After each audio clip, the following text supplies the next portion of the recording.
जय हिंद दोस्तों। जैसा कि आपको पता ही है कि हम लोग 11 क्लास के लिए जनरल एंट्री करना सीख रहे थे।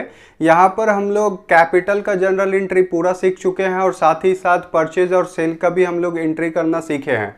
और यहाँ पर जो गोल्डन रूल है उसका पूरा रूल के लिए एक क्लास मैंने लिया है। अगर आपने नहीं देखा है तो प्लीज़ जाइए उस वीडियो को देखिए।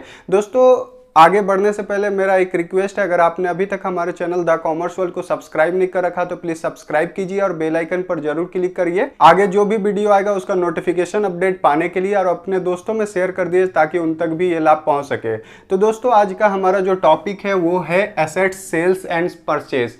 दोस्तों यहाँ पर हम लोग पहले जो परचेज और सेल पढ़े थे उसमें गुड्स को सेल और परचेज करना सीखे थे। यहाँ पर हम लोग एसेट्स को परचेज करेंगे और सेल करेंगे। दोस्तों यहाँ गुड्स और एसेट्स में क्या अंतर होता है उसके बारे में मैंने पहले भी डिस्कस किया, आज भी मैं डिस्कस करूंगा। यहाँ पर जो गुड्स है, गुड्स को बेचने के लिए खरीदा जाता है और फिर बाद में उसको क्या कर दिया जाता है, सेल कर दिया जाता है। तो वो जो गुड्स को हम लोग खरीदते हैं तो खरीदने के समय हम लोग परचेज बोलते हैं, और सेल जब कर देते हैं, बेच देते हैं गुड्स को, तो उस जगह पर सेल्स अकाउंट में एंट्री करते हैं। लेकिन जब भी एसेट्स को आप खरीदते हैं तो परचेज अकाउंट में डेबिट नहीं करते हैं, मतलब कि परचेज अकाउंट में नहीं दिखलाते, और जब बेचते हैं तो सेल्स अकाउंट में उसको क्रेडिट नहीं करते हैं, मतलब कि सेल्स अकाउंट में उसको शो नहीं किया जाता है बल्कि एसेट्स का नाम को लिखा जाता है। दोस्तों हम लोग जो एसेट्स को खरीदते हैं उसका जो उद्देश्य होता है वो बेचना नहीं होता है बल्कि उसको रखना होता है, उसका प्रयोग करना होता है। इन्वेस्टमेंट पर्पस के लिए हम लोग एसेट्स को खरीदते हैं। लेकिन कभी कभी ऐसा भी देखा जाता है कि हम लोग एसेट्स को भी बेच देते हैं। क्यों बेचते हैं? क्योंकि उसका जो ज़रूरत है वो ख़त्म हो जाता है, या तो वो इतना प्रयोग हो जाता है कि अब उसका यूज नहीं है, वो स्क्रैप में चला जाता है, इसलिए हम उसको बेच भी देते हैं। इसलिए आइए हम लोग एसेट्स का जनरल एंट्री करना सीखते हैं। तो देखिए प्लांट एंड मशीनरी क्या है, एक एसेट्स है, ठीक है। उसी तरह लैंड एंड बिल्डिंग क्या है, एक एसेट्स है। कंप्यूटर क्या है, एसेट्स है। कार क्या है, एसेट्स है। कंप्यूटर क्या है, एसेट्स है। फर्नीचर क्या है, एसेट्स है। ये किस अकाउंट से देखा जाएगा, पर्सनल, रियल, नॉमिनल। तो हम लोग रियल अकाउंट के हिसाब से इसको देखेंगे। तो ये जितना भी एसेट्स है वो बिजनेस यूज के लिए खरीदा गया था, इसका जनरल एंट्री कर लेते हैं। फिर उसके बाद उसमें से बहुत सारा चीज क्या हो जाएगा, अनयूज्ड हो जाएगा, मतलब उसका यूज अब नहीं रहा, इसलिए हम लोग उसको क्या करेंगे, बेचेंगे। लेकिन यहाँ पर क्या है, जब भी गुड्स परचेज करते थे तो परचेज अकाउंट में लिखते थे, लेकिन यहाँ पर जब भी एसेट्स आप परचेज कीजिएगा तो परचेज का अकाउंट में नहीं आएगा बल्कि उस एसेट्स का नाम का अकाउंट में हम लोग ट्रांसफर करेंगे उस चीज को। देखिए कैसे। तो जैसे यहाँ पर लिखता है 1 नंबर में, plant and machinery purchase for cash ₹1 lakh. हम लोग 1 लाख का एक प्लांट एंड मशीनरी लिए हैं जिसका हम लोग क्या करेंगे, यूज करेंगे। तो यहाँ पर जो प्लांट एंड मशीनरी है उसका अकाउंट में प्लांट एंड मशीनरी को रखेंगे। और कैसे खरीदे हैं, कैश में खरीदे। तो ये दो अकाउंट में सारा चीज जाएगा, परचेज को इग्नोर करेंगे क्योंकि ये एसेट्स को हम लोग क्या कर रहे हैं, परचेज। जब भी एसेट्स परचेज करते हैं उसको परचेज अकाउंट में नहीं लिखना है, इसलिए परचेज को इग्नोर करेंगे। सिर्फ खरीदने के नाम पर हम लोग यहाँ पर परचेज लिखे हैं, लेकिन सारा काम किसका अकाउंट में होगा, प्लांट एंड मशीनरी के अकाउंट में। ये प्लांट एंड मशीनरी कौन सा अकाउंट में आएगा आपको पता ही है, रियल अकाउंट में। और रियल अकाउंट के हिसाब से आने वाली संपत्ति को हम लोग क्या करते हैं, डेबिट। जब भी आप परचेज कीजिएगा एसेट्स को तो वो आएगा मतलब क्या करना है, आपको डेबिट करना है। और सेकंड थिंग यहाँ पर क्या है, आपका कैश है। कैश जो है वो भी कौन सा अकाउंट में आता है, रियल अकाउंट में आता है। रियल अकाउंट के हिसाब से ये आने वाला संपत्ति नहीं है बल्कि जाने वाला संपत्ति, और जाने वाली संपत्ति को हम लोग क्या करते हैं, क्रेडिट करते हैं। क्लियर हो गया, मतलब डेबिट व्हाट्स कम इन, क्रेडिट व्हाट्स गोज आउट। दोनों अकाउंट जो है वो रियल अकाउंट है, और इसका रूल यही है कि डेबिट व्हाट्स कम इन, आने वाली संपत्ति को डेबिट करेंगे, क्रेडिट व्हाट्स गोज आउट मतलब कि क्रेडिट करेंगे यहां जाने वाली संपत्ति को। तो जनरल एंट्री आपका बन गया। यहां पर आपको जनरल एंट्री करना एक फॉर्मेट में, मैं शॉर्टकट में यहां पर कर देता हूं। Plant and machinery account debit to कौन सा अकाउंट यहां पर होगा, कैश अकाउंट। क्लियर है। कितना लाख का आपको एंट्री करना है, 1 लाख रुपया का। ये जनरल एंट्री हो गया। अब हम लोग सेकंड जनरल एंट्री को देखते हैं। यहाँ पर लिखता है land purchase from Mohan for cash ₹50,000, sorry 5 lakh है। तो 5 लाख का एक लैंड को हम लोग परचेज किए, मतलब कि भूमि को खरीदे हैं। तो यहाँ पर लैंड अकाउंट में जाएगा, और ये क्या है, कैश। नगद यहाँ पर खरीदा गया है लैंड को, इसलिए मोहन को क्या करेंगे, इग्नोर करेंगे। तो ये जो लैंड है वो भी कौन सा अकाउंट है, रियल अकाउंट है। रियल अकाउंट के हिसाब से आने वाली संपत्ति को हम लोग क्या करते हैं, डेबिट करते हैं। और कैश क्या होगा, जाएगा। जब हम लोग लैंड को खरीदेंगे तो उसके बदले में आपको पैसा देना पड़ेगा। तो ये भी रियल अकाउंट के हिसाब से जाने वाली संपत्ति है, जाने वाली संपत्ति को हम लोग क्या करते हैं, क्रेडिट करते हैं। इसलिए एंट्री होगा लैंड अकाउंट डेबिट टू कौन सा अकाउंट होगा, कैश अकाउंट। अगर आप फॉर्मेट नहीं जानते हैं कैसा होता है जनरल एंट्री का, तो पिछला क्लास देखिए, आपको समझ में आ जाएगा। तो यहाँ पर आपको 5 लाख लिख देना है डेबिट में और क्रेडिट में। डेबिट इक्वल टू क्रेडिट होता है, आपको मैंने बताया है। यहाँ पर तीसरा जनरल एंट्री क्या है, देख लीजिए, कंप्यूटर परचेज। ऑफिशियल यूज के लिए हम लोग कंप्यूटर परचेज करें, ये भी एसेट्स है। तो इस एसेट्स को इस तरह से लिखिएगा, घेरा लगा देते हैं हम लोग। परचेस फ्रॉम किससे, रमेश एंड कंपनी। किससे खरीदे, रमेश एंड कंपनी से, लेकिन उसको कैश नहीं दिए हैं, इसलिए ये उधार वाला क्वेश्चन है। और यहाँ पर जो कंप्यूटर है वो कौन सा अकाउंट होगा, आपको पता है, रियल अकाउंट। ठीक है, परचेस कर लिए फ्रॉम किससे, रमेश एंड कंपनी से। पैसा नहीं दिए इसलिए रमेश एंड कंपनी को आपको लेना पड़ेगा, और यहाँ पर पैसा दिए थे इसलिए मोहन को इग्नोर किए थे। तो रमेश एंड कंपनी को क्या करना है, कौन सा अकाउंट में आएगा, आपको पता है, पर्सनल अकाउंट में आएगा, क्योंकि ये कंपनी है। और कंपनी कहाँ आता है, पर्सनल अकाउंट में आता है, पर्सनल अकाउंट में। ठीक है, तो कंप्यूटर जो है रियल अकाउंट के हिसाब से आने वाली संपत्ति, इसको क्या करेंगे, डेबिट करेंगे।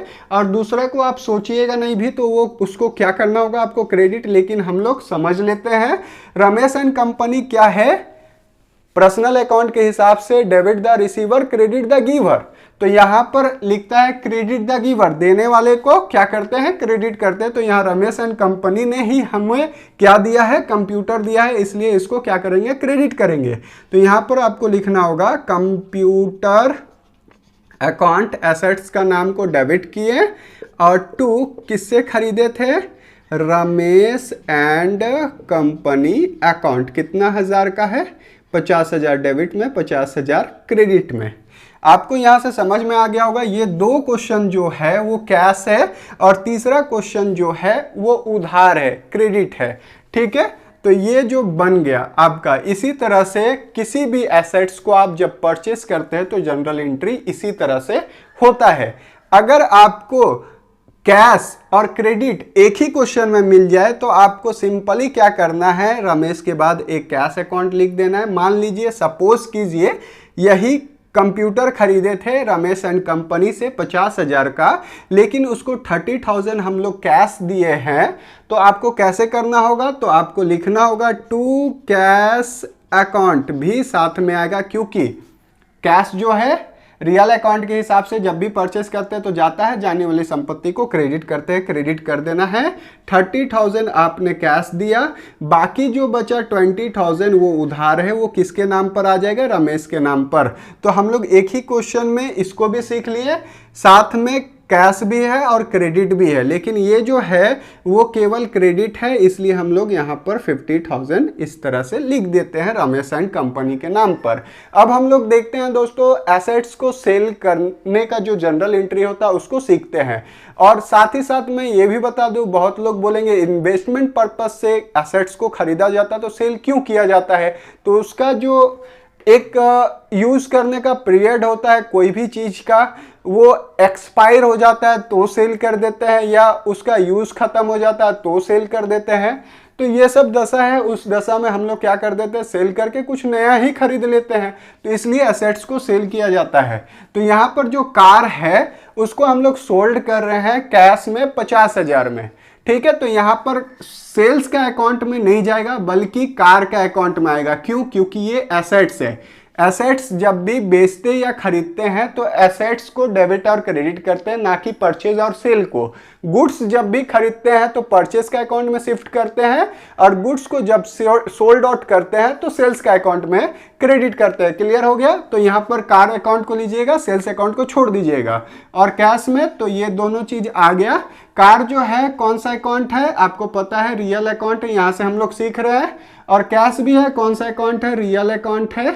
जब कार को आप बेचिएगा तो वो जाने वाली संपत्ति होगी, मतलब कि क्रेडिट व्हाट्स गोज आउट, तो इसको हम लोग क्या करेंगे? क्रेडिट। तो ये क्या हो जाएगा? डेबिट, क्योंकि कैश आपके पास आएगा। जब भी कोई भी एसेट्स को आप बेचते हैं तो पैसा आपके पास आता है, तो कैश क्या हुआ? डेबिट व्हाट्स कम इन, आ रहा है।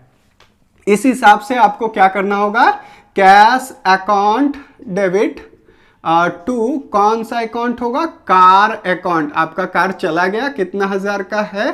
50,000 रुपया आ गया और कार चला गया। ठीक है, ये समझ में आ रहा होगा। उसके बाद हम लोग सेकंड क्वेश्चन को देखते हैं। यहां पर लिखता है computer sold to Ram for cash 20,000। Computer एक खराब हो गया या तो बहुत दिन यूज किए हुए हो गया, अब नया कंप्यूटर चाहिए ऑफिस में, तो पुराना कंप्यूटर को हम लोग क्या करेंगे?